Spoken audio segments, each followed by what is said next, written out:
Hey guys, so today we're going to be talking about elements of a story. And all good stories have these 5 elements. They have plot, setting, character, point of view, and theme.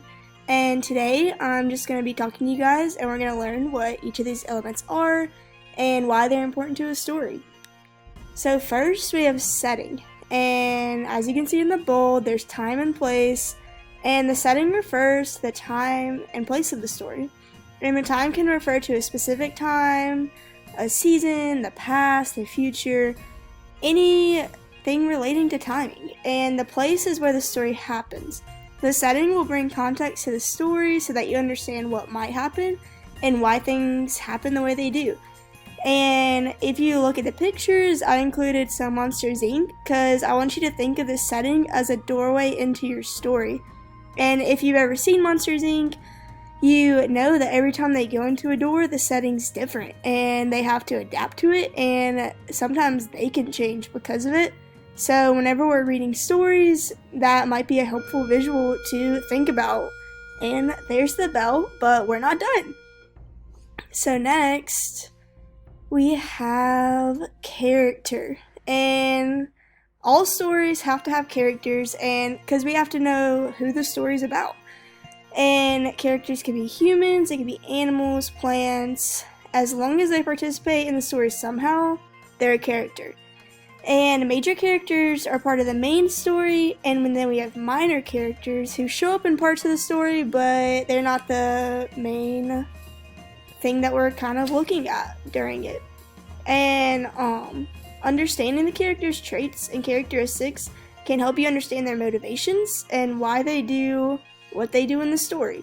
And if you want, you can think about some of your favorite shows or movies and try to figure out who's a major character and who's a minor. And then next we have point of view. The point of view refers to who is telling the story. The story can be told from a first person point of view, which means one of the characters is telling the story from his or her view. And you'll notice lots of I's and me's in this type of storytelling. And usually whenever we tell stories, we're in first person because it's about us. And then a third person limited point of view is told from a narrator who focuses on one character but doesn't know much about the others. And then a third person omniscient point of view is told from a narrator who knows everything about everyone. And then last but not least is a second person point of view, and it's told as if you are the main character. And so I have this little visual for you guys. It's just really cute and it might be funny, and if you're a color coordinated person it might help a lot, but if you guys just want to refer to that a lot, I think it'll be super helpful for you. And then we have plot. So every story has a plot and it refers to the storyline. And we have this visual for you guys which shows a story mountain. And so it shows the background and it shows the introduction. So the background is the introduction and you just kind of see where it's taking place and what's happening.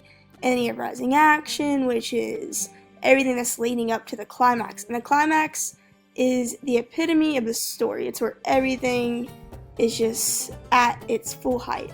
And then you have falling action, and this is when characters resolve what's happened and the conflict. And then you have resolution, and that's just the ending of the story. And to help you guys maybe relate it better, we are going to use Lion King. And so if you haven't seen Lion King, totally fine. We are about to hear all about it, so sorry about the spoilers.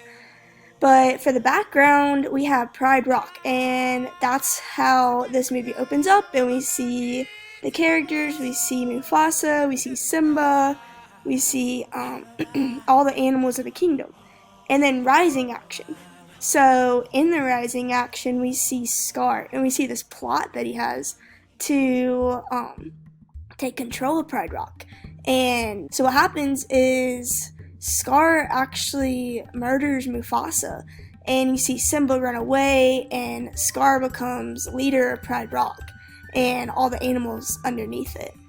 And then you have Climax, and Simba comes back and takes his rightful heir to the throne and fights Scar and Scar ends up dying as well, and you kind of see this like high point of the story where everything is kind of just, in lack of better words, and then we have falling action, and this is when Simba finally gets to take the throne that he was promised as a child. And last we have resolution, and we have all the animals come back and everybody's happy, and we see Simba, as I said, he gets to come back to where he's supposed to be, and we see him and his wife have a baby, and you gotta get to see how things end up, and it wraps everything up nicely.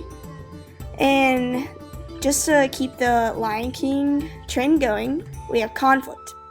And every plot has a conflict, or several, and it's rising action. And a conflict is a struggle or problem that needs to be solved. And without conflict, your story would be boring.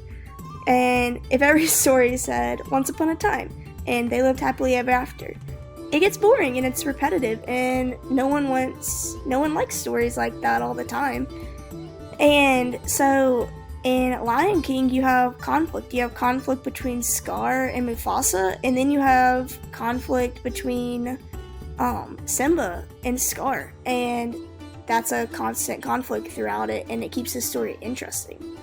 And there are two kinds of conflicts. There's external and internal types of conflict. These are three divisions of external conflict, and human versus human is sometimes referred to as man versus man. It's a type of conflict when the character has a problem with another character. And so in this example of the Lion King again, we have Simba and Mufasa, or Simba and Scar, who's man versus man. And then we have human versus nature, and that's when a character has to struggle with something that is in nature, like an animal, a storm, or a dangerous setting. And in this clip, this is from the second movie, I believe, but there's a flood, and there's obviously, she's about to fall, and there was a problem there. And then the third one is human versus society. And this is when a character has a problem with a large group of people. And another example, there's an example here, but another one is in the Hunger Games, Katniss struggles against a group of people representing the Capitol. And yeah, it's human versus society, and that's whenever a character has a problem with a large group. And then we're gonna go on to internal conflicts. Internal conflicts are struggles within a person, and it can be fear, guilt, shame, or any feeling that is inside of someone's head. And then, so that's conflict. There are internal and external. And then lastly, we have a theme. And every good story has at least one theme or multiple. And a theme is not what the story is about. It's a lesson about life you should learn from this story. You should ask yourself, what's the lesson they're trying to teach here, and what is the author trying to tell you about life? And a theme should be stated as a sentence, not just a word. You shouldn't say it's about happiness. No. Instead, a good example, you could say, don't judge a book by its cover. Or the two examples here is Yoda. I know he's not the baby one, but he's still cool and he's still wise. But one theme that Yoda has, or he could say, is do or do not, there is no try. And then also Mr. Miyagi from Karate Kid, his was, it's okay to lose to opponent, it's never okay to lose to fear. And so yeah, just remember, theme is not a word, it's a sentence, and it's a life lesson, not a summary of a story. This is the elements of a story. Remember to fill out your chart, and I hope this presentation was helpful.